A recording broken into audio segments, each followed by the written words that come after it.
Hi mga kapangarap mag-Japan. So magandang araw sa lahat mga idol. So sa mga nagtatanong sa akin ano nga ba ang buhay Japan?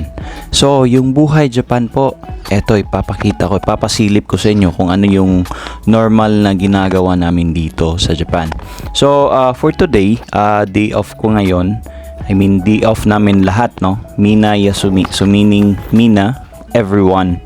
So lahat po kami sa company namin, particularly dito sa Kakugawa, day off namin lahat ng mga empleyado na nandito. So 2 days yung day off namin, today at saka tomorrow. So eto, magbibisikleta ako papunta doon sa supermarket. So eto yung normal na kumbaga kalsada na dadaanan namin araw-araw. So kung makikita nyo gaano kalinis yung kalsada dito sa Japan. So kahit saang banda ako sa Japan napadpad, no, dito sa Kakugawa, minsan na rin ako nakapunta sa Tokyo, sa Shibuya, sa Miki, at sa iba pang mga lugar dito, no, na hindi ko na matandaan din kasi almost 2 years na nga pala kami dito sa Japan, no, na nagtatrabaho. Tapos yun nga, pag may Yasumi kami, meaning yun Yasumi is a day off, yun, naggagala-gala din kami paminsan-minsan para naman din treat namin yung aming sarili, mapaglibang-libang na rin paminsan-minsan. Eto, makikita natin yan yung kalsada, napakalinis talaga papunta doon sa labasan, no. So eto kasi parang subdivision yung kumbaga area namin, no. Pero normal lang talaga dito sa Japan na parang subdivision yung hitsura ng mga bahay-bahay dito. Ayan, eto yung munting temple dyan sa kanan na bahagi. Tapos dito naman, eto na yung parang main highway na dito. So yan yung suki namin na tindahan, yung Family Mart. Dyan kami palagi bumibili ng mga chicken. Tapos dito, ayan, makikita na yung aming company. Yan, yung company na yan, yung car company na yan. Diyan po kami, diyan ako nagtatrabaho. Yan, yung company na yan, diyan ako nagtatrabaho. So, Dream, yung pangalan ng company namin. Tapos, yan, antayin natin na mag-go. Okay, so, pwede na tayong tumawid. So, dapat talaga, ka dito sa Japan, sumusunod ka talaga dito sa mga rules, no, ng simpleng rules, yung kahit sa mga pagtawid ng daanan, dapat respect mo talaga yon, kasi pag nahuli ka, yun yung isang dahilan na magkakaroon ka talaga ng problema. Though hindi naman gaano kalaking problema, pero yun nga lang, yung attention mo, kasi titikitan ka ng citation nila. Tapos parang may magkakaroon ka ng seminar. Though I don't really know, no, kung ano na yung pinaka-exact process nun, but alam ko na titikitan ka. Ayan, yung matanda na nasa kaliwa, siguro nasa 80 pataas na yung edad nila, no. But normally yung mga tao dito, lalong-lalo na yung mga matatanda, nagbibisikleta sila. So isa yun sa dahilan kaya yung mga Japanese ng buhay nila, napakahaba ng buhay nila. The same time, yung mga pagkain talaga nila dito, katulad ng mga halos lahat ng mga pagkain, yung mga matatamis, yung mga maaalat, napaka-particular nila. So eto, punta muna tayo sa bangko nila, yung ATM nila na machine. Magwi-withdraw muna tayo kasi wala na tayong pambili ng tamago. So yung tamago, guys, yun yung Nihongo ng egg or itlog. So tamago, yan yung Nihongo or Japanese ng itlog. Ayan, so insert muna natin, withdraw muna tayo. Yung pin, input natin yung pin. Siyempre bawal pasilip yan kasi wala nang laman. So yun, yung sahuran dito sa Japan, no, isang beses lang sa isang buwan. Hindi katulad diyan sa sa Pinas, no, na 2 beses. So ayan, lumabas na yung pera. Okay. So safety na natin. Tapos proceed na tayo doon sa palengke. So yung palengke nila dito, guys, ito yung supermarket nila dito. Super linis talaga din. So hindi katulad din sa atin, no, na may mga dito bihira lang talaga, or teka, wala pa talaga ako nakita dito na na parang wet market nila na katulad dyan sa atin, no. So ito yung parang nila, pinaka market nila dito sa sa Kakogawa, no, dito sa area namin. Ayan, so park muna natin tong ating Jitensha. So Jitensha, guys, yan yung Nihongo ng bisikleta, Jitensha. Ayan. Tapos okay, so walang traffic rule dito kasi wala nang stoplight dito, no. Ayusin muna natin ng konti yung ating camera. So makikita nyo dito sa loob, mostly sa mga tao na namamalengke, yan, matatanda. Halos lahat matatanda. Siguro nasa 80% ng mga namamalengke dyan, puro matatanda. So FYI lang, guys, for the sa mga hindi pa alam, no, gaanong alam kung ano yung buhay dito sa Japan. Yung mga mayayaman na tao dito sa Japan, yung mga matatanda. Kasi yung mga matatanda, napakaraming pera na yan na naipon. Okay? Eto, bili na tayo ng tamago or ng itlog. Again, tamago, yan yung Nihongo ng itlog. So balik tayo dun sa yung mga mayayaman dito, no, yung mga yung mga matatanda. Yung mga dito, yung mga age 20 pataas, age 20 to siguro mga 20 to 30 plus. Yan, hindi pa yan gaano kayaman. Depende lang siguro, no, kung pinanganak silang mayayaman. Base lang din sa mga nalalaman ko, no, na from the Japanese people na mga kaibigan ko dito. So yun yung mga parang normal nila dito.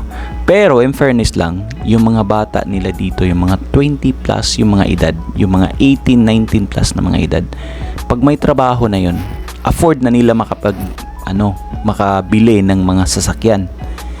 Oo, literal na 4 wheels yung kinukuha nila. Katulad nung kasama ko dito, Prius. So Toyota Prius yung yung sasakyan na kinuha niya. So 300 kalapad or 300 ano ba yun?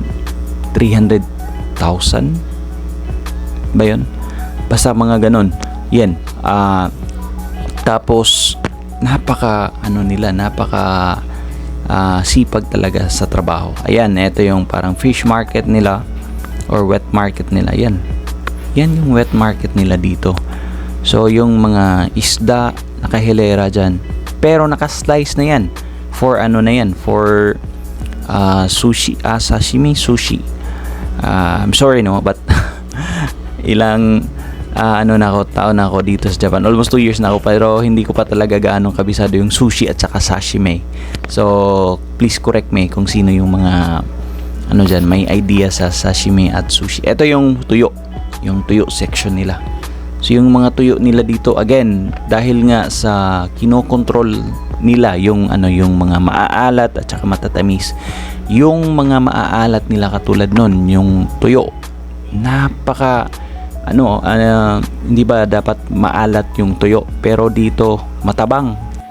Kaya yun din siguro ang isa sa dahilan na mahahaba yung mga buhay ng mga Japanese. Kasi nga, again, kinokontrol nila lahat, yung mga matatamis, yung mga maaalat, yung nakakasira sa kanilang pangangatawan, no. At FYI na rin din sa lahat, no, yung mga Japanese, napakahilig din nila sa mga tea. Lahat ng variety ng tea yata dito ko natatagpuan sa Japan. So from green tea, name it, lahat ng mga tea yata parang dito galing sa Japan din. So ayan, malapit na tayong matapos mamili. So tapos na akong kumuha ng saging. punta naman tayo. Yan, napansin nyo ba?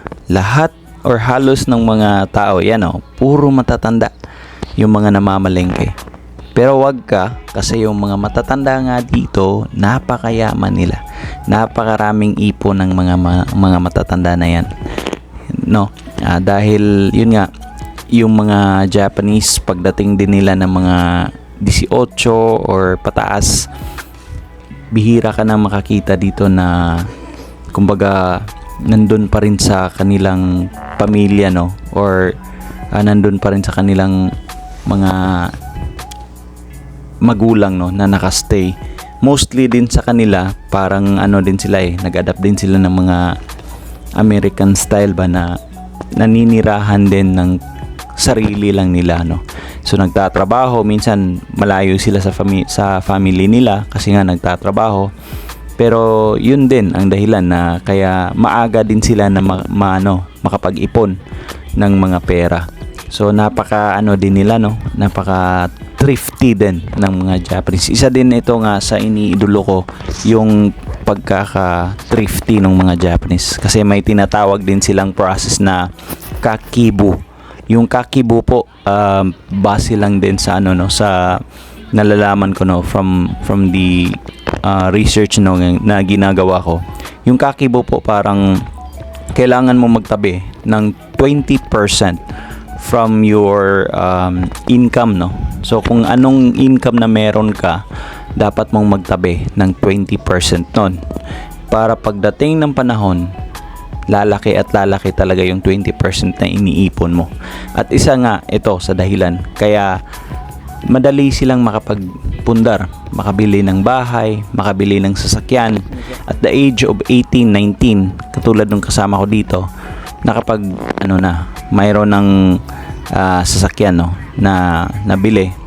Napakaganda ng sasakyan. Tapos yun, nandun pa siya sa sa parents niya, but napaka-independent na ng kasama kong yun. So ito, para madali yung ating pamimili, eto ginawa ko, nag-express lane ako. Ang kagandahan dito sa express lane, no, ikaw mismo yung magba-barcode, ikaw yung mag-prepare ng iyong mga plastic, tapos iba-barcode mo yan isa-isa yung mga pinamili mo. Yan, katulad yan, yung green tea. So yan, barcode, tapos lagay mo sa plastic. Tapos naman yung ibang item. Napakadali lang talaga mamili dito sa Japan, no? Pag dito ka sa express lane. So ito yung tinatawag na literal na express lane. Ayan. So parang DIY na, no, do it yourself na na barcoding ng inyong mga pinamili. Ayan. Pagkatapos mong ma-barcode lahat ng mga item na binili mo, yan, press mo yung yung finish and pay.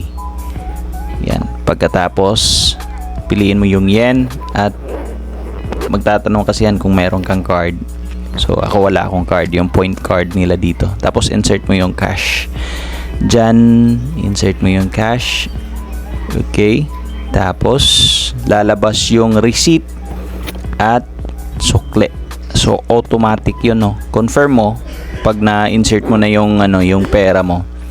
So automatic magkakaroon ka ng ng printout doon sa receipt at saka sukle. Ayun lang, ganun talaga kadali yung pamimili mo dito. So balik na tayo sa bahay kasi nga maglalaba pa ako sa mga damit ko, no, na ginagamit ko. So yun yung normal na na buhay dito sa Japan, guys, no. So sa mga baguhan or sa mga gusto din, sa mga kapangarap ko na mag-Japan din, no, sa mga gusto makapag-Japan, ayan, ito yung bisikleta ko. So ganito yung buhay dito. So kung gusto nyo i-adapt yung buhay dito sa Japan, just follow my YouTube channel para mabigyan din kayo ng mga tips, no, kung ano yung mga buhay at diskarte dito sa Japan, para kayo ay magkaroon din minsan ng idea. Dahil yun nga, hindi lahat din ng tao, no, na nandito sa Japan natuto agad. So ako galing din ako sa ganyan, nagkakaroon din ng nangangapa din kung ano yung mga dapat gawin, yung mga technique na kailangan natin gawin dito sa buhay sa Japan. So guys, thank you so much nga pala na kayo ay nakapanood ng video na ito. Grabe, napaka sarap sa pakiramdam na nakapag-share ako sa inyo sa mga buhay ko dito sa Japan. So thank you so much, lalong-lalo na po sa mga bago kong subscribers, sa mga bago kong followers. So meron din tayong Kapangarap Mag-Japan sa Facebook. So hopefully magkakaroon din tayong Kapangarap Mag-Japan sa Instagram so soon. So eto, patawid na ako. So again, thank you so much guys, kasi pauwi na ako sa bahay at magpe-prepare pa ako ng pagkain ko, maglalaba pa ako ng damit, tapos marami pang gagawin kasi magkaka-calisthenics workout na naman ako. So again, sa lahat ng aking mga bagong subscribers, sa lahat ng mga senseis dyan, sa mga kaibigan at mga kababayan ko dyan, sa lahat ng mga kapangarap ko dyan na gustong mag-Japan, just visit my YouTube channel at Facebook channel Kapangarap Mag-Japan para at least mabigyan kayo ng idea, yung especially on how to pass the Japanese job interview, at mga tips na rin kung paano nyo may pasa yung mga medical examination, yung mga mostly yung mga may scar sa lungs, na totally healed na, tapos yung may mga tattoo, yung may mga late registration na issue, baka meron akong matulong sa inyo. Just visit my YouTube channel at please do also share, like at leave na rin ng comment, at mas maganda kung mag-subscribe na rin para mas updated kayo palagi kung mayroon akong bagong i-upload na video sa aking channel. So once again, thank you so much guys to all of you watching this video right now. I know na kahit sa simpleng pagpapanood ng video na to is support na mapalago natin or mapalaki natin yung ating channel. At the same time, spread out natin yung mga information, lalong-lalo na yung buhay natin dito sa Japan. So eto, nandito na ako, umabot na ako dito sa bahay namin. Once again, thank you so much and have a great day po sa inyong lahat.